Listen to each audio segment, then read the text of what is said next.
Hello everyone, मैं नीलम गुप्ता अपने इस यूट्यूब चैनल एडवांस पेरेंटिंग में आपका स्वागत करती हूं। जैसे कि आप जानते हैं, इस चैनल में बच्चों और पेरेंट्स के बीच होने वाली बड़ी बड़ी प्रॉब्लम्स का डिस्कस करते हैं और छोटी छोटी टिप्स फॉलो करके हम इस समस्या को सुलझा सकते हैं। आज का हमारा टॉपिक है नए कोर्स को, जब बच्चा नए स्कूल में जाता है तो जो नया कोर्स खरीदना है उसके पहले हमें क्या क्या चीज़ें ध्यान में रखनी है। नंबर फर्स्ट, देखिए, जब आपका बच्चा एडमिशन लेता है हमें एडमिशन में एक बहुत लंबा अमाउंट खर्च करना पड़ता है। उसके बाद में जब हमें उसे कोर्स लेने की बात आए तो हमें कुछ 10 मेन बातें हैं जो मैं आपको बताऊंगी, ध्यान में रखनी है, जिससे आपका भी पैसा बचेगा और बच्चे को भी कैसे कौन चीज़ों की ज़रूरत है और हमें किस एक्टिविटी में पार्टिसिपेट करना है, क्या करना है और कैसे हमें से पैसे मैनेज करना है, वो भी उसको समझ में आएगा। ठीक है। नंबर 1 हमारा आता है, बच्चा हमारे किसी क्लास में गया है, उस क्लास का कोर्स। ठीक है। जब हम किसी स्कूल में एडमिशन करवाएं, उस क्लास का जो कोर्स है अगर हमें किसी पुराने बच्चे से मिल सकता है, बुक्स मेनली बुक्स होती हैं क्योंकि प्राइवेट स्कूल की बुक्स बहुत महंगी होती हैं, बहुत कॉस्टली होती हैं, तो अगर बुक्स मिल सकती हैं तो उनको हम उनसे बच्चों से लें।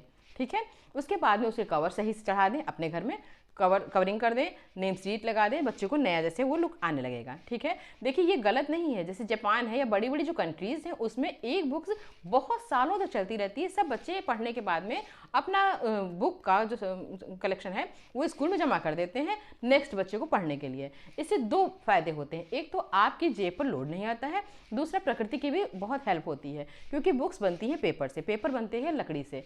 आप जानते हैं कि हम एक प्रकार से ये हेल्प कर रहे हैं पर्यावरण की, जो आप अपने बच्चे को भी समझा सकते हैं। वो बच्चा समझ जाएगा अगर आप उसको सही से समझाने की कोशिश करेंगे तो।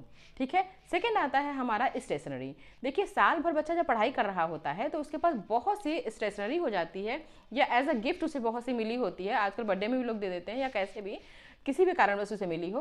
पहले आप उस सबको देखिए, इसमें से क्या चीज़ अभी है उसके पास, क्या चीज़ नहीं है। जो चीज़ नहीं है सिर्फ वही चीज़ खरीदवाइए। अगर आपका बच्चा ज़्यादा छोटा है उसका नया बॉक्स डेकोरेटेड ले सकते हैं आप, नए स्टाइल का, लेकिन उसके अंदर जो सामान आपके पास बचा हुआ है उसमें का सामान उसको ज़रूर यूज़ करवाइए। बेकार करने से कोई फ़ायदा नहीं होता है। और बच्चे की जो यूज़ की हुई बुक्स बची हैं उन बुक्स को भी आप स्कूल में ज़रूर डोनेट कीजिए क्योंकि रद्दी में बेचने से इसका कोई लाभ नहीं होता है। ओके।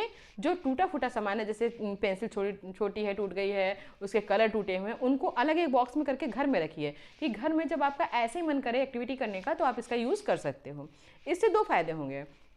पहला तो ये होगा कि बच्चा अपने सामान को सही से रखने की उसकी आदत पड़ेगी। दूसरा ये होगा कि बच्चा जब समझेगा कि हम सामान का यूज़ भी कर सकते हैं, किसी भी चीज़ को बर्बाद करने से कोई फ़ायदा नहीं है। और थर्ड, तो आपकी जेब पे लोड पड़ेगा नहीं, सबसे अच्छा यही फ़ायदा है। नेक्स्ट आता है यूनिफॉर्म। अगर उसकी यूनिफॉर्म में कोई चीज़ कम पड़ रही है तो सिर्फ वही चीज़ खरीदवाई जाए, ना कि पूरी यूनिफॉर्म, सॉक्स, शूज़। इसके लेने की कोई ज़रूरत नहीं। जो चीज़ की रिक्वायरमेंट है सिर्फ उसी पर पैसा लगाइए और बच्चे को बताइए कि जो इसी में पैसा बचा रहे हैं, इस पैसे से हम आपको अदर एक्टिविटीज़ के लिए कोर्स करा सकते हैं। आप स्विमिंग कर सकते हो, कोई और भी चीज़ सीखना चाहो वो भी सीख सकते हो, कोई अच्छी चीज़ लेना चाहोगे मैं वो खरीदवा दूंगा। ठीक है। वो आप बाद में भी खरीदवा सकते हैं, इसलिए आपकी जेब पे लोड नहीं पड़ेगा। ठीक। अब हमारा एक आता है, एक बार मैं देख लूँ, हाँ, पुरानी फाइल जो होती हैं, पुरानी फाइल में से आप पेपर हटा दीजिए। फाइल थोड़ी ना ख़राब हुई है, फाइल का यूज़ हम फिर से कर सकते हैं, बस उसको थोड़ा सही करना है। कहीं पर फट गई है, ख़राब हो गई, उसको सही से चिपका के सही कर लो, उसमें सही कवर चढ़ा लो। ठीक है।